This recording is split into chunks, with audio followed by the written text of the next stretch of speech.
नमस्कार मित्रांनो, तुमचं स्वागत आहे आजच्या एका नवीन व्हिडिओमध्ये. तर आजच्या व्हिडिओचा आपला टॉपिक असणार आहे 265 ह्या ऊसाची लागण केली आहे आपण.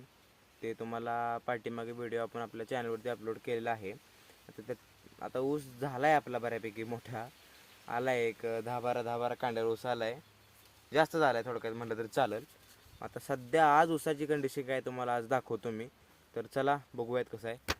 तर इथं बघा, हे आपलं असा मधुर रस्ता आहे. ह्या बाजूला 3 एकर प्लॉट आहे, ह्या बाजूला 3 एकर प्लॉट आहे. दोन्ही प्लॉटमध्ये आपण 4.5 फुटावरती दोन्ही प्लॉटमध्ये आपण 4.5 फुटावरती ऊसाची लागण केलेली आहे. आणि चाव्या केलेत आपण.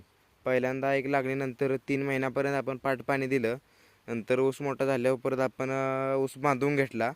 बांधून घेतल्यानंतर आपण ह्याला पायपा टाकून चाव्या केली. तुम्ही बघू शकता, हे बघा अशा चाव्या आहेत इथं.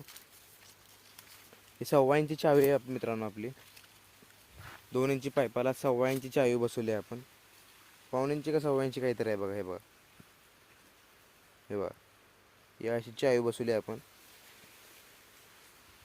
आणि काय केलं, हे जरा पाईपात पाणी बसत असल्यामुळं हे परत आपण एक्स्ट्रा करून त्याला इथं बाहेर आउटलेट करून सोडलं आहे आपण.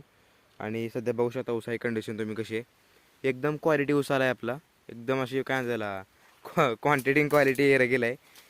हां, आता तुम्हाला ऊस बाहेरून दाखवतो. इथं काय केलं आहे आपण, इथं जरा पाणी पडत असल्यामुळे ड्रिप हातरली. आणि मित्रांनो हे बघा, हे असा आहे ऊस. भरपूर उंच गेला आहे.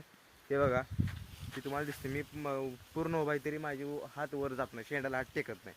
आता हे बघा, आता हे आपण हे एक कॅज्युअल कांडी आहे, काय धरूया आणि मोजूया कांडी ऊसाची. आता हे बघा, ऊसाचा पाला काढतोय सध्या. सध्या पाला काढून घेतो मी आणि ऊसाच्या कांड्या मोजूया. सध्या आता किती कांड्यावर ऊस आहे तुम्हाला एक ॲक्च्युअल मोजूनच बघू आपण. हे बघा, हे बघा, ही ही ही ही ही एक कांडी झाली. ही एक बांधला आहे ऊस, खाली एखादी कांडी गेली असेल तरी पण धरू आपण. ही 1 2 3 4 5 6 7 8 9 10 11 12. तुम्हाला म्हटलं मित्रांनो 10-12 कमीत कमी आपला ऊस मित्रांनो 12 कांड्यावर आहेच. कोणता पण धरा. हे आता बघून दिसतंय हा ऊस 13 कांड्यावर आरामात गेलेला आहे काय. आणि हे बघा, असंच पुढं आपण प्लॉट आहे आपला. पाला काढायचा होता मित्रांनो आपल्याला ऊसाचा, पण पाला काढणं काही शक्य झालं नाही. पाऊस चालू होता, त्यातनं लेबर मिळत नाहीत, त्यामुळे पाला काढणं काही शक्य झालं नाही आपल्याकडून. पावसामुळे माती लावणं सुद्धा शक्य झालं नसतं. पण कसं तर आपलं पाऊस थांबला आणि माती लावून घेतली बघा. ती माती लावल्यानंतर ही ऊस जे आपला उचलला सांगतो तुम्हाला, त्याला आपण सगळा बेसल डोस टाकला आहे. शेणखत काय ह्या वर्षी वापरलेलं नाही आपण. सगळं बेसल डोस टाकलेला आहे, ह्याला शेणखत नाही.